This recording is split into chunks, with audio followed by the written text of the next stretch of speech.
आज हम लोग संख्या के प्रकार की चर्चा करेंगे। तो दोस्तों, संख्या कई प्रकार की होती हैं, जिसमें हम लोग सर्वप्रथम प्राकृत संख्या के बारे में जानेंगे। दोस्तों, जिन संख्याओं की सहायता से हम वस्तुओं की गिनती कर सकते हैं, प्राकृत संख्या कहलाती हैं। जैसे 1 2 3 4 5 6 7 8 9 10 11 12 13 14 15 डॉट डॉट अनंत। इसके बाद सम संख्या के बारे में जानेंगे। तो दोस्तों, जो संख्या 2 से पूर्णतया विभाज्य हो जाए, सम संख्या कहलाती हैं। जैसे 2 4 6 8 10 12 14 16 18 20 डॉट डॉट अनंत। इसके बाद विषम संख्या के बारे में जानेंगे। तो दोस्तों, जो संख्या 2 से पूर्णतया विभाज्य न हो, तो उस प्रकार की संख्या विषम संख्या कहलाती हैं। जैसे 1 3 5 7 9 डॉट डॉट अनंत। अब हम लोग पूर्ण संख्या के बारे में जानेंगे। तो दोस्तों, शून्य सहित प्राकृत संख्या के परिवार को पूर्ण संख्या कहते हैं। जैसे 0 1 2 3 4 5 6 7 8 9 10 11 12 डॉट डॉट अनंत। इसके बाद हम लोग पूर्णांक संख्या के बारे में जानेंगे। दोस्तों, शून्य सहित तमाम धनात्मक एवं ऋणात्मक संख्या के परिवार को पूर्णांक संख्या कहते हैं। जैसे 0 1 2 3 4 5 6 7 8 9 10 डॉट डॉट अनंत, -1 -2 -3 -4 डॉट डॉट अनंत। अब हम लोग दोस्तों संख्या रेखा के बारे में जानेंगे। तो दोस्तों, पूर्णांक संख्या की श्रृंखला को दर्शाने के लिए जिस रेखा को प्रयोग में लाया जाता है, संख्या रेखा कहलाती है। चित्र में दिख रहा होगा, यही हमारी संख्या रेखा है। अब हम लोग दोस्तों संख्या रेखा से कुछ जुड़ा महत्वपूर्ण बिंदु है, उसकी चर्चा करेंगे। पहला बिंदु है कि संख्या रेखा के मध्य में शून्य रहता है। जो मध्य है, इस मध्य में शून्य रहता है। दूसरा बिंदु है मध्य से दाएं बढ़ने पर, यानी 0 के दाहिने बढ़ने पर धनात्मक संख्या प्राप्त होती है। तथा अगला बिंदु है कि मध्य से बाएं बढ़ने पर ऋणात्मक संख्या प्राप्त होती है। चौथा बिंदु है कि संख्या रेखा के दोनों ओर लगा तीर का चिन्ह, ये जो तीर का चिन्ह बना है, यह बताता है कि यह दोनों ओर बढ़ने के लिए स्वतंत्र है। आप आगे बिल्कुल जहाँ जाना होगा वहाँ बढ़ सकते हैं। अब 3 के बाद यहाँ पे 4 मिलेगा, यहाँ 5 6 7, आपको आगे जहाँ जाना हो, इधर -4 बाएं तरफ -5। अगला जो बिंदु है दोस्तों, संख्या रेखा पर दो लगातार संख्याओं के बीच की दूरी, चाहे वो संख्या पॉजिटिव हो या निगेटिव हो, धनात्मक हो या ऋणात्मक हो, दो लगातार संख्याओं के बीच की दूरी समान होती है, माने बराबर होती है। जैसे 4 5 के बीच की दूरी बराबर -7 -8 के बीच की दूरी।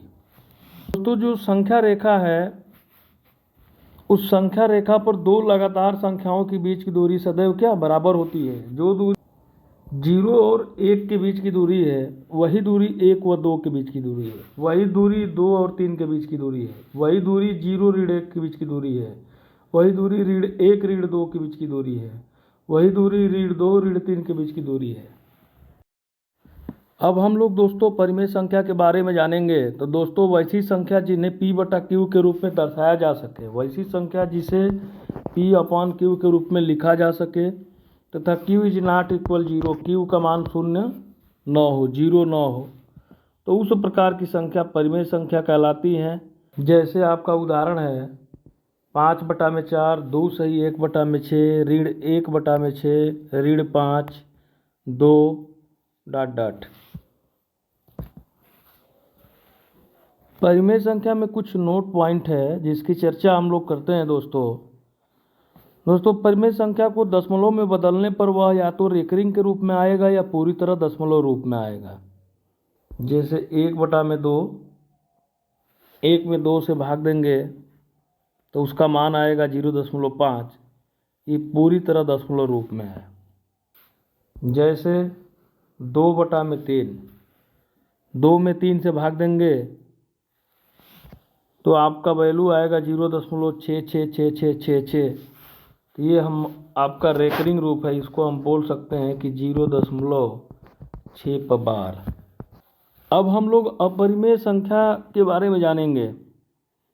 दोस्तों, वैसी संख्या जिन्हें P/Q के रूप में नहीं लिखा जा सकता अपरिमेय संख्या कहलाती हैं। जैसे करड़ी में 5, करड़ी में 7, 3 इंटू करड़ी में 2, 0/0, n/0, पाई, ई, ये सब क्या अपरिमेय संख्या का उदाहरण है। अब हम लोग वास्तविक संख्या के बारे में जानेंगे। तो दोस्तों, परिमेय और अपरिमेय दोनों ही प्रकार की संख्या वास्तविक संख्या कहलाती हैं। जैसे 1, 4, पाई, 2/3। अब हम लोग अभाज्य संख्या के बारे में जानेंगे। तो दोस्तों, एक से बड़ी वो सभी संख्याएं जिसमें एक और स्वयं के अलावा अन्य किसी संख्या से भाग न लगे, तो उस प्रकार की संख्या अभाज्य संख्या कहलाती हैं। अभाज्य संख्या को ही रूढ़ संख्या या प्राथमिक संख्या के नाम से भी जाना जाता है। जैसे 2, 3, 5, 7, 11, 13, ये सब अभाज्य संख्या के उदाहरण हैं। अब हम लोग भाज्य संख्या के बारे में जानेंगे। तो दोस्तों, वैसी संख्याएं जिसमें एक और स्वयं के अलावा किसी अन्य संख्या से भी भाग लगे, यानी कि वो संख्याएं जो एक और स्वयं के अलावा किसी अन्य संख्या से भी विभाजित हो, तो उस प्रकार की संख्या भाज्य संख्या कहलाती हैं। जैसे 4, 6, 8, 169, ये सब की सब क्या है, भाज्य संख्या है। 4 जो है एक और स्वयं यानी 4 के अलावा 2 से भी विभाजित है। जैसे 6 है, 1 और 6 के अलावा 2 और 3 से भी विभाजित है।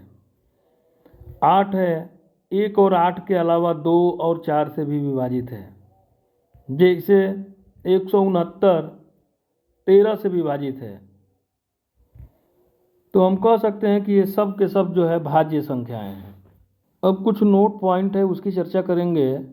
दोस्तों, सबसे पहला नोट पॉइंट है कि संख्या एक न ही भाज्य है और न ही अभाज्य है। यानी कि दोस्तों, एक को न ही भाज्य की श्रेणी में रखा गया है और न ही अभाज्य की श्रेणी में रखा गया है। दूसरा जो नोट पॉइंट है दोस्तों, 2 सबसे छोटी अभाज्य संख्या है। 2 सबसे छोटी अभाज्य संख्या है। तीसरा पॉइंट है 2 एकमात्र समअभाज्य संख्या है। 2 एकमात्र समअभाज्य संख्या है। चौथा पॉइंट है 3 सबसे छोटी विषम अभाज्य संख्या है। 3 सबसे छोटी विषम अभाज्य संख्या है। अब हम लोग सअभाज्य संख्या के बारे में जानेंगे। तो दोस्तों, वैसे संख्याओं का युग्म जिनका महत्तम समापवर्तक यानी मौसव 1 हो, तो उस प्रकार की संख्या सअभाज्य संख्या कहलाती है। जैसे 5, 6 का युग्म, युग्म मतलब जोड़ा। जैसे 8 और 9 का युग्म, इन दोनों का मौसव क्या है, इन दोनों जोड़ों का मौसव एक ही है। 5 और 6 का मौसव 1 है, तो हम कह सकते हैं कि 5 और 6 सअभाज्य संख्या है। 8 और 9 का मौसव 1 होगा, तो हम बोल सकते हैं कि 8 और 9 सअभाज्य संख्या है।